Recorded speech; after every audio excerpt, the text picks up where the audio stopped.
भरत गोगावलेजी, एक पाऊल मागे एक पाऊल पुढे अशा स्वरूपाचं राजकारण सातत्यानं चालत राहतं. प्रत्येकाचा लाभ, तोटा, फायदा, जातीय समीकरणं, राजकीय समीकरणं बघावी लागतात. काल ज्या निवडणुकीचा निकाल लागला, त्यातल्या महाडचा जो निकाल लागला, त्यामध्ये तुमचं एक वाक्य चर्चेत आहे. आम्ही गनिमी कावा केला आणि गनिमी कावा करून जो निवडून आणायचा तो आम्ही आणला. आता रायगडाच्या पायथ्याशी तुम्ही आहात आणि गनिमी कावा तुम्ही केलेला आहे. काय होता गनिमी कावा, काय होता, आम्हाला प्रश्न पडलाय.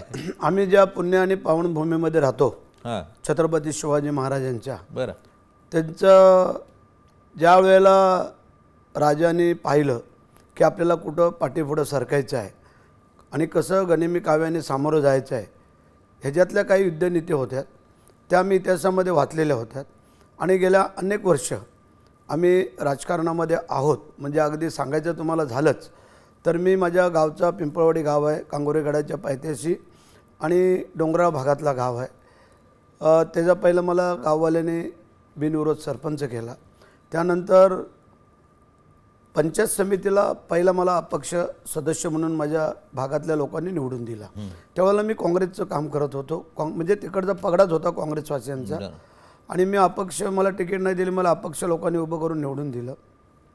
मी नंतर पुन्हा जिल्हा परिषदेला शिवसेनेच्या सोबत जॉईन झालो आणि मी सलग 2 वेळेला निवडून आलो जिल्हा परिषद. 2 वेळेला मी सभापती झालो आणि मग 2 वेळेला आरक्षण पडलं महिलेचं. तेव्हा मग माझी पत्नीला मी उभी केली आणि तिला 2 वेळेला निवडून आणली. असं 4 वेळेला ती, 1 वेळेला पंचायत समिती आणि आता सलग 4 वेळेला आमदारकी. आणि ह्या आमदारकीमध्ये आता मला मंत्रिपद मिळालेलं आहे.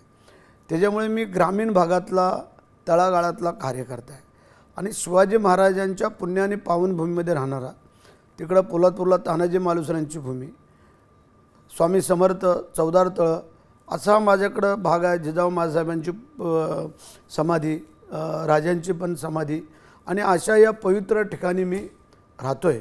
आणि त्याच्यामुळे मग 4 पावलं पाठीपुढं सरकून काय फायदा होतो, काय तोटा होतो, कारण मी आत्तापर्यंत एकही निवडणूक हरलेलो नाही आहे.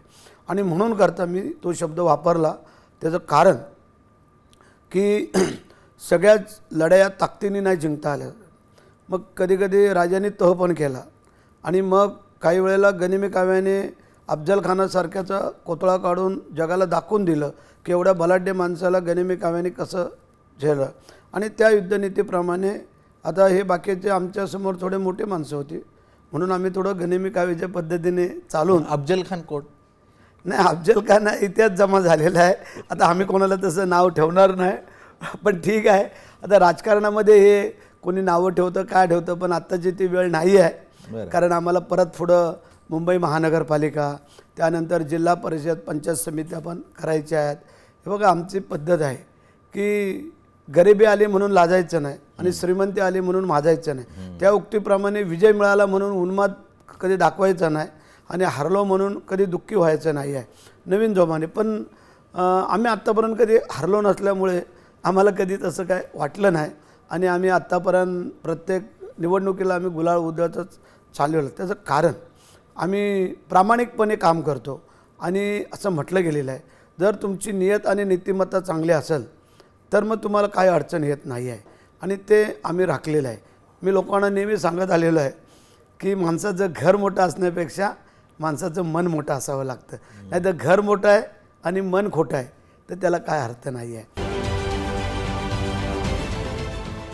देश विदेशातील प्रत्येक घडामोडींचे लाईव्ह अपडेट मिळवण्यासाठी आता साम टीव्हीच्या सर्व सोशल मीडिया प्लॅटफॉर्मला लाईक, फॉलो आणि सबस्क्राईब करा. तसंच सर्व नोटिफिकेशनसाठी बेल आयकॉन प्रेस करायला विसरू नका.